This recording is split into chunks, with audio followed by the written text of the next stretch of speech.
Hello, see this wall with its massive stones fitted in bold cyclopean style? It was the pride of an empire in the Bronze Age, built to last 1,000 years. Except that it didn't, and soon crumbled during that mess we now call the Bronze Age collapse. The culprits, they were not the so-called sea peoples, as many scribes would argue. The blame is on the dragons. Yes, dragons. But to realize that much, one has to first figure out what the hell torched the Bronze Age and the Cyclopean builders.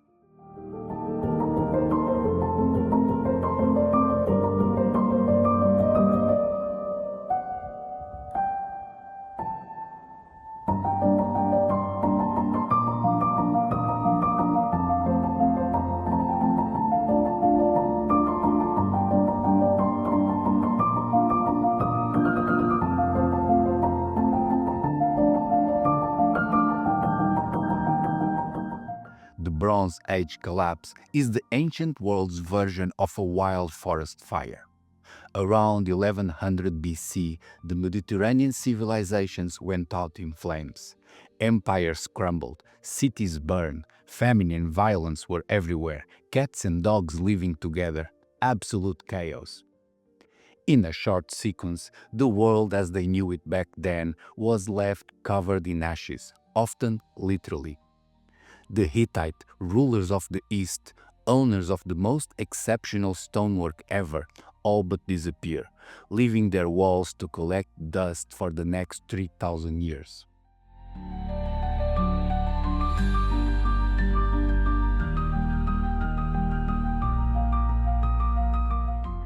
Also fatal was the effect on the arrogant Mycenaean Empire, seemingly at the height of its power, but crumbling under the weight of their large boulders.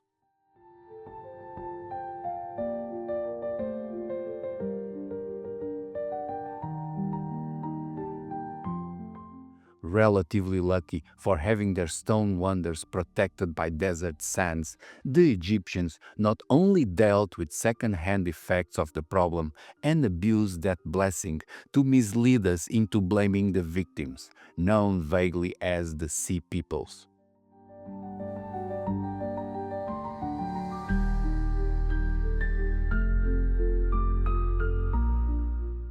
When in reality, and despite all those hot troubles torching late empires, the major victims of the Bronze Age collapse were the forgotten Cyclopean builders. That may be a surprise for some, but not for you, that have been liking these videos. You know that the Cyclopean builders, notable for their ability to assemble puzzles of odd-fitted stones, were a family of ancient lost cultures that lived throughout the south of Europe, right until the collapse of the Bronze Age, and went on by many names, such as the Pelasgian, Iberian, Nuragic, or even, as we'll see today, the Sea Peoples.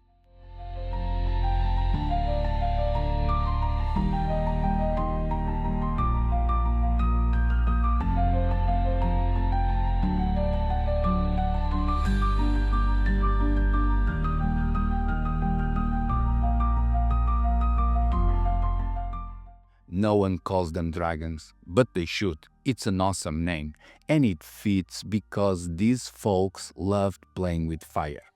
For once, to burn wood and limestone and make mortar, as seen in the cheap constructions left by the dragons using an abundance of cement to help secure poorly fitted stones, not at all cyclopean. Another way they abused fire, and also the main reason they should get the nickname dragons, is this people's habit of burning their dead bodies, cremation. The dragons are notable for barbecuing dead relatives, instead of following the preferred Mediterranean practice of inhumation, i.e., burying dead loved ones intact. Then, finally, the last reason to call them dragons are the wars. A lot of wars. Mostly all the great wars of antiquity had one set of dragons lighting things up. Take the Punic War, Carthage must be destroyed, argued the Romans, accusing the adversaries of child sacrifice, when in reality the late Roman republicans were practicing cremation. Earlier, Alexander roamed all over the burial grounds of the Persian Empire with an unstoppable phalanx of Macedonian dragons. In that case, dragons was even an actual title they used, on top of cremating their dead, obviously. The Peloponnesian War was a serious case, opposing the gritty Spartans against the glamorous Athenians. It is worth noting that, despite all their bravado, the Spartans would bury dead bodies intact in modest tombs, whilst the Athenian hosted cremation shows for fallen soldiers. The classical Greek trend of cremating dead soldiers was supposedly inherited from the Great War of Troy, where all the fallen heroes are burnt, despite the Mycenaean Hellenics in reality practicing inhumation. Most vicious was the endless bickering between the Targaryen dragons versus the Baratheon in Game of Thrones, but this one, together with the Trojan War before, are probably just fiction.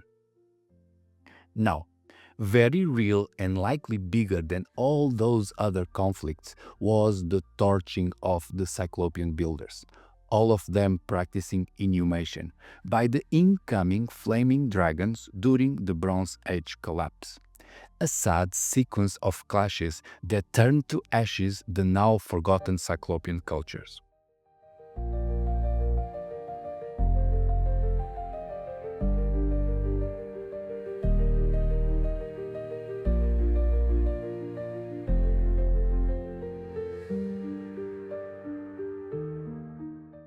There's this line across Europe around the 44th parallel.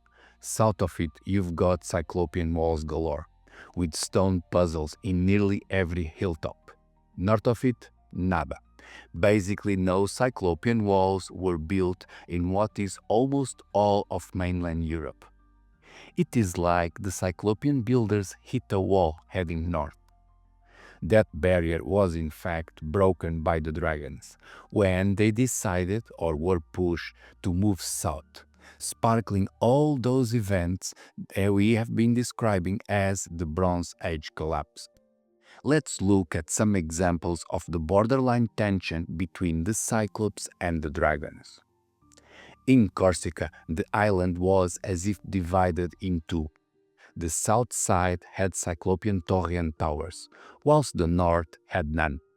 Despite being unified during the Neolithic, Corsica was broken in two during the Bronze Age, with the arrival of new people to the north side.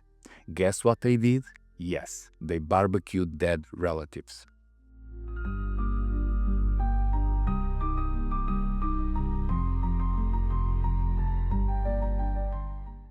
Nearby in southern France, the land had plenty of megalithic marvels all over, until the Celtic and/or Ligurian kicked the Castellaras into oblivion, or a small corner in the Alps.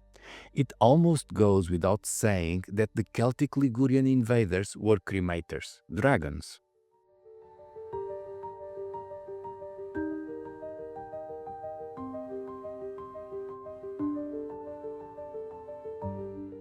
In Lusitania, that's like Portugal, the case gets mixed up.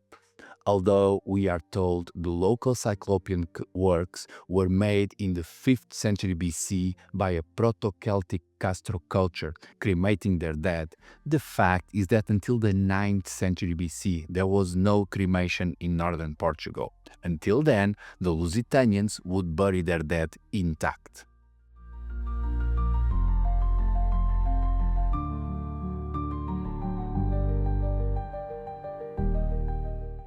Elsewhere in Iberia, the puzzling Cyclopean walls of Catalonia were overwhelmed by the Indicates, a dragon people arriving at the end of the Bronze Age, bringing in cheap construction with mortar, plus a cremating habit, and also speaking a language familiar to the Etruscan, another dragon people.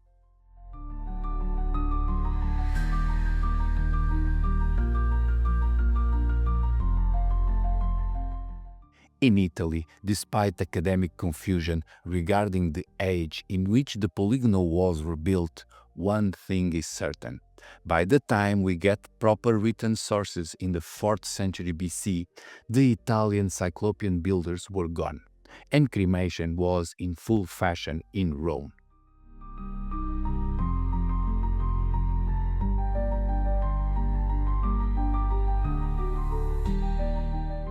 And last, but by no means the least, there's Greece, where the pattern repeats. At the end of the Bronze Age, when burial is replaced by cremation, with the arrival of the Dorians.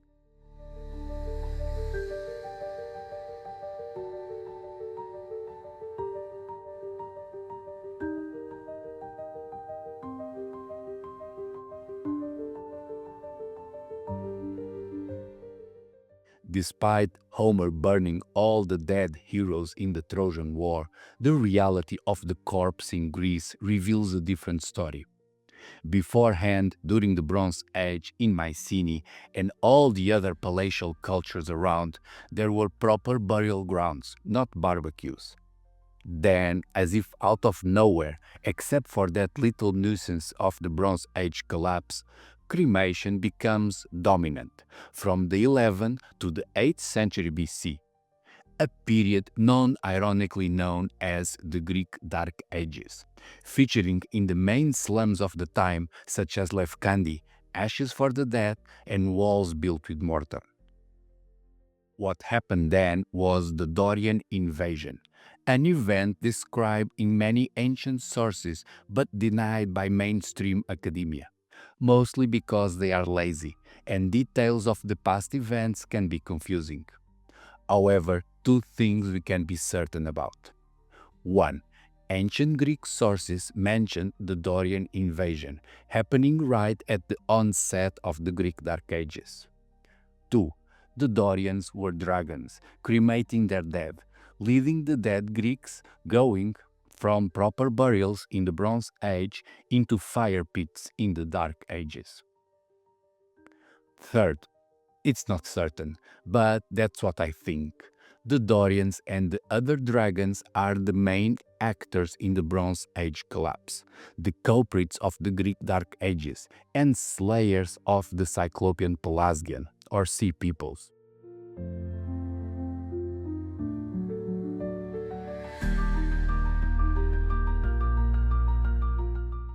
The sea peoples accused by Egyptian bureaucrats of provoking the Bronze Age collapse are in reality both victims and scapegoats of the turmoil. These named sea peoples describe a mysterious gangs of boat dwellers, maybe pirates, maybe mercenaries, maybe refugees, likely all of the above, that were first hired by Egypt and then discarded as enemies. Although even that much is uncertain, because all the information we have comes from just one propaganda billboard made for Ramses III, showing some horned helmets and different nicknames. Of the 9 nicknames used to describe the sea peoples, 3 are quite interesting. The Shardan are likely from Sardinia, land of the Nuragi, the longest standing independent Cyclopean culture of Europe.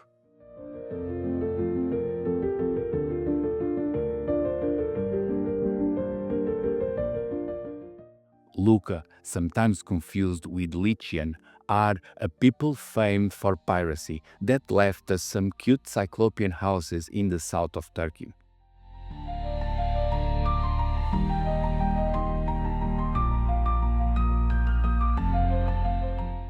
Then there's the Peleset. That could be the Philistines, who ended up in today's Israel to build the Cyclopean Orvat Tefen. Or else they could be the Pelasgian, the Cyclopean builders expelled from Greece. Or even both, first expelled from Greece and then settled in Israel after raiding Egypt.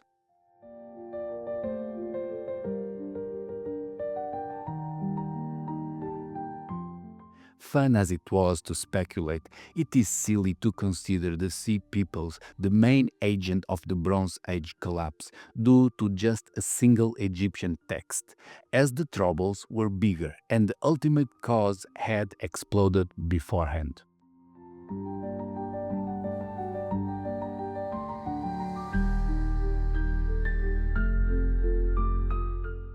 Hear this one. The menacing dragons were forged in a volcano. No kidding, around 1146 BC, the Hekla tree eruption in Iceland spewed ash all over, cooling Europe for years. Then crops failed, winters became brutal, and the dragons that had been living in mainland Europe for some time were motivated to find warmer grounds to the south, at whatever cost. Down there by the Mediterranean coast, things were not easy either. Bad agricultural years and a few overextended empires were toppled, in a domino effect that defined the ages.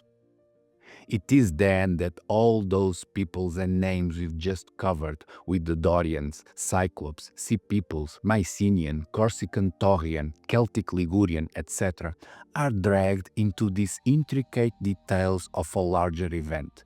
The Bronze Age collapse is thus the process by which a bunch of mainland dragons, troubled by bad weather, moves south and kicks out the Cyclopean builders from the Mediterranean coastline.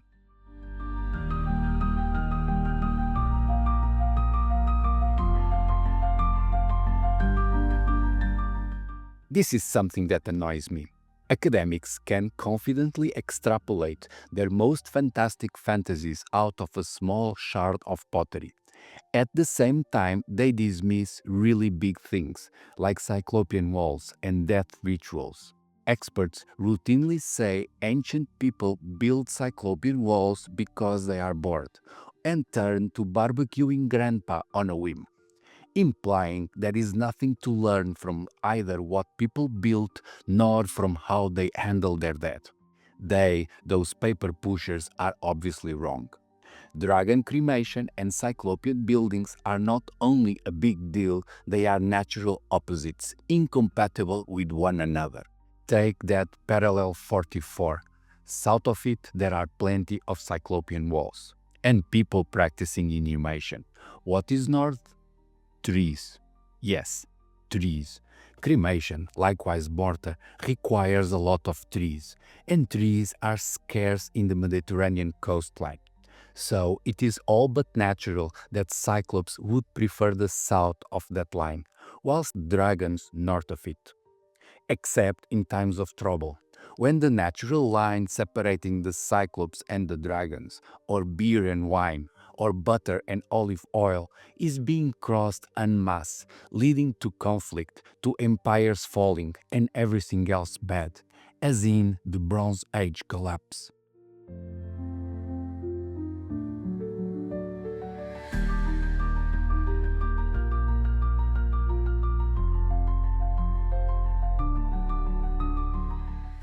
Here's the thing. The Bronze Age collapse is but a short sequence of dramatic events, following a simple cause. A couple of years with bad weather pushed south the dragon populations of mainland Europe to clash and exterminate the already dwindling Cyclopean builders. Following that, from the 11th to the 8th century BC, Europe went through a dark period from which most of the Cyclopean cultures would never come back. That clash of the dragons over the Cyclops at the end of the Bronze Age was an exceptionally stressful event. On normal times, as it is today, that 44 line is crossed every day, in so many low-cost flights, summer flings, and job changes, leaving an archaeological landscape that can be full of surprises. Such is the case of the Cyclopean Embassy up north in Poland that we will visit next.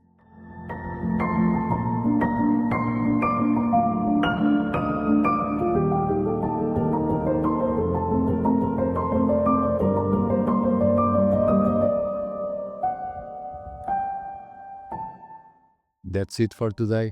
Hope you liked it. See you in the comments.